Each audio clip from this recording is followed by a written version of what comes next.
नमस्कार। एक व्यक्ति कुछ समय से मुझे लगातार मैसेज किए जा रहे थे और वो मुझे कह रहा था कि मेरे 60 साल के ऊपर एज हो गई है और मुझे वृद्ध एज पेंशन योजना में पेंशन नहीं मिल पा रही है। मैंने बहुत प्रयत्न किए पंचायतों में, जिला पंचायतों में, पर क्यों जाने मुझे पेंशन नहीं मिल रही है। कल मैंने शाम को चाहा कि चलो उनकी मुलाकात की जाए, इसको क्या दिक्कत है जो बार-बार मुझे फ़ोन कर रहे हैं, मैसेज कर रहे हैं। तो मैं गया। ये घटना स्थल मैं इसलिए बोल लूँगा क्योंकि मेरे लिए एक घटना ही है। मैं जब वहाँ गया और उस व्यक्ति से मिला और उसकी स्थिति देखी,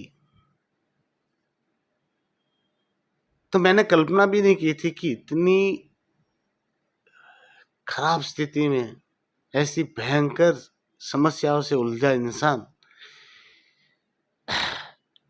ऐसी दयनीय स्थिति में जीने को मजबूर था। फिर भी वो इंसान पैसा नहीं माँग रहा था। ऐसी कोई मदद नहीं माँग रहा था जिससे उसकी खुददारी पे ठेस आए। मैं आपको उसकी स्थिति बताना चाहता हूँ। 10 बाई 10 का कमरा था।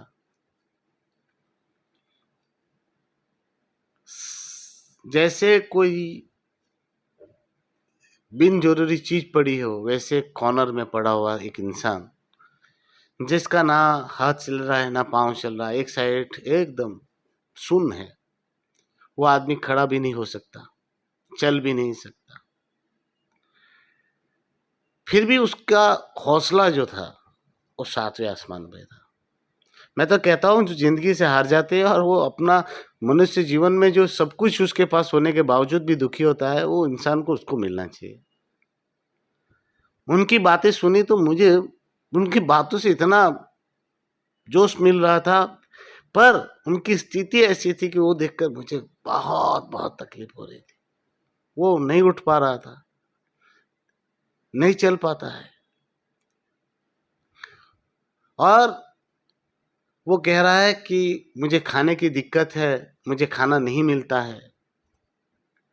तो उसने दुकान में मिलने वाले वो मोमरे हम तो बोलते हैं उसको क्या बोलते हैं वो चीज़ें उसने रखी हुई है। वो सुबह भी खाता है, शाम को भी खाता है। बोलते हैं बाजू की एक बहन है जो 2 रोटी उसको देती है। सब्जी-वब्जी तो नहीं मिलती, बोले मैं वो 2 रोटी से काम चला लेता हूँ। तो मुझे कह रहा था कि मुझे पेंशन मुझे मिल जाए। मैंने बोला आपको तो आपकी स्थिति ऐसी है तो उस हिसाब से तो मिल जाना चाहिए और आपका जो है वो अपंगता का भी है तो मैं आपको मदद कर सकता हूँ। और आज हम लोग उनको लेके हॉस्पिटल गए। डॉक्टर शैलेश से बात की। डॉक्टर शैलेश ने तुरंत अपनी टीम को बोला कि इसका जो भी है उसमें मदद की जाए। पूरा मरोड़ हॉस्पिटल के कर्मचारियों ने बहुत बेचारों ने उनके पीछे काम किया, दौड़े, सर्टिफिकेट दिया। 60% इसका बेचारे का आया कि 60% उसका डिसेबिलिटी है। अब ये सर्टिफिकेट लेके मैं विकलांगता में जो पेंशन मिलता है वहाँ गया। अब पता चला कि वो 80% के ऊपर के लोग हैं तो ही उसको पेंशन में मिलेगा। अब मुझे सवाल यह है 80% मीन्स क्या? ये आदमी पूरी तरह से बेड पे हो चला जाए वैसा? ये भी तो टॉयलेट नहीं कर सकता, सब कुछ जो है वो बेड पे ही है, नहीं चल सकता है, उसको भी पेंशन नहीं भारत सरकार देगी तो किसको देगी? कैसे लोगों को देगी? फिर मैं गया ये पेंशन विभाग जो वृद्ध वृद्ध लोगों को 60 अप के मिलती है वहाँ गया तो उन्होंने बोला कि हाँ उनका नाम लिखवाया है हमने, अभी भी पेंशन की उसके कुछ दिक्कतें हैं। वहाँ का भी स्टाफ बहुत अच्छा था, उन्होंने भी कहा कि हम लोगों ने वो देखा है और उसको पेंशन अभी 2 महीने हो गए हैं, पेंशन का हम लोग प्रोसीजर कर रहे हैं, भगवान करे जल्दी हो जाए। मेरा उद्देश्य ये था कि इसको खाना मिले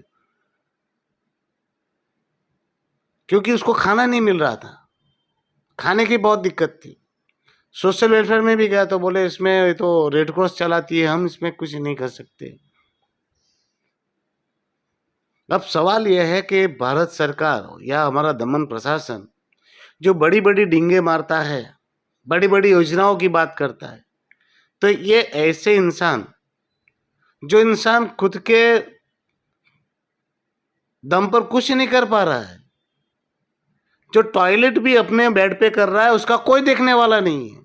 इसलिए कह रहा हूं, उसकी 2 संतान है मगर देखने वाला कोई नहीं है। मैं उसके बेटे का नाम भी नहीं लेने वाला।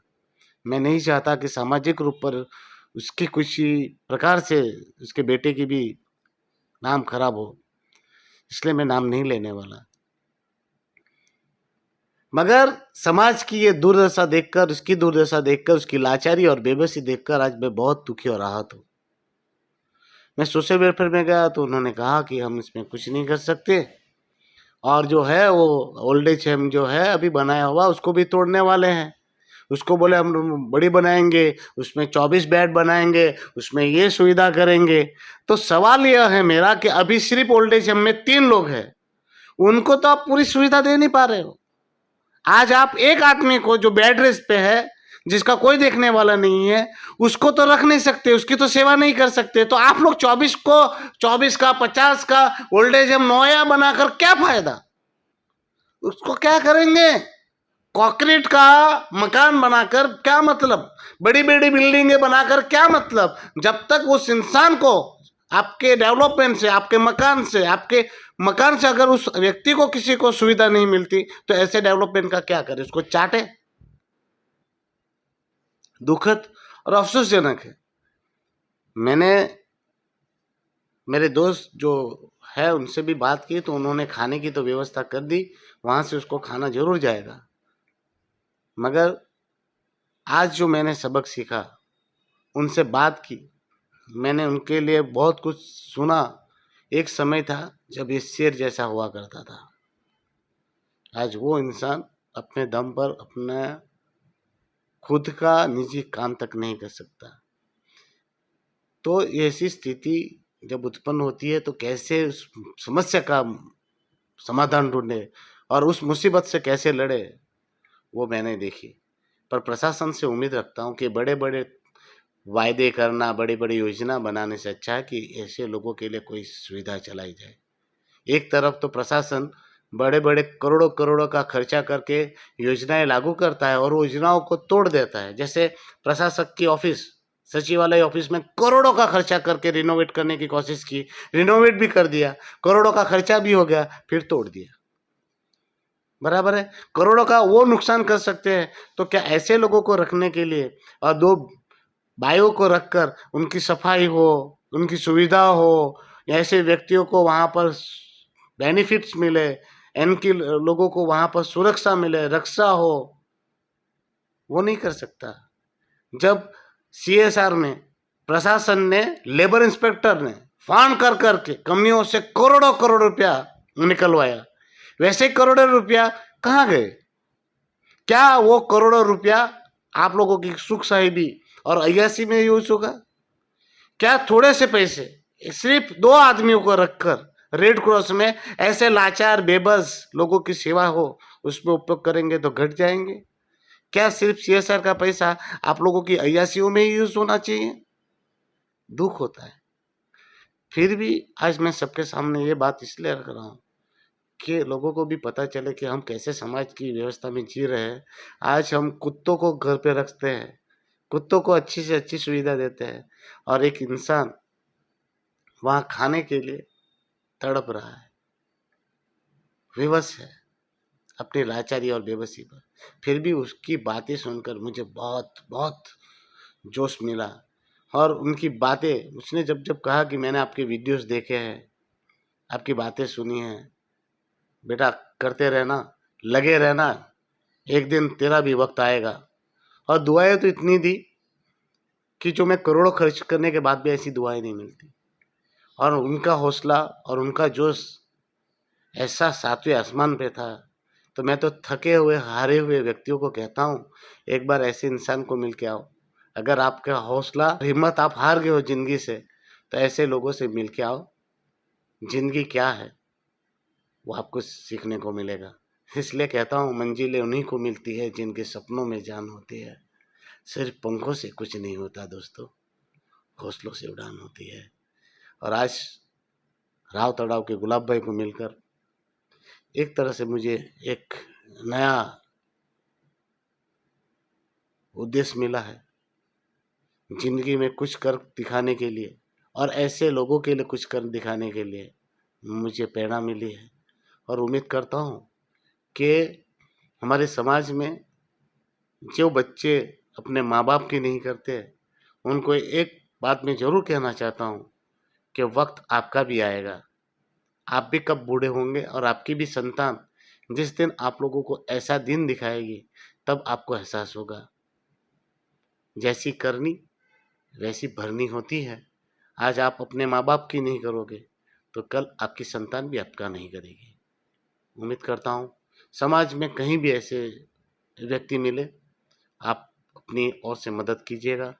और आपको ऐसा लगे कि मैं उनकी मदद कर सकूँ, तो आप मुझे ज़रूर याद कीजिएगा। धन्यवाद।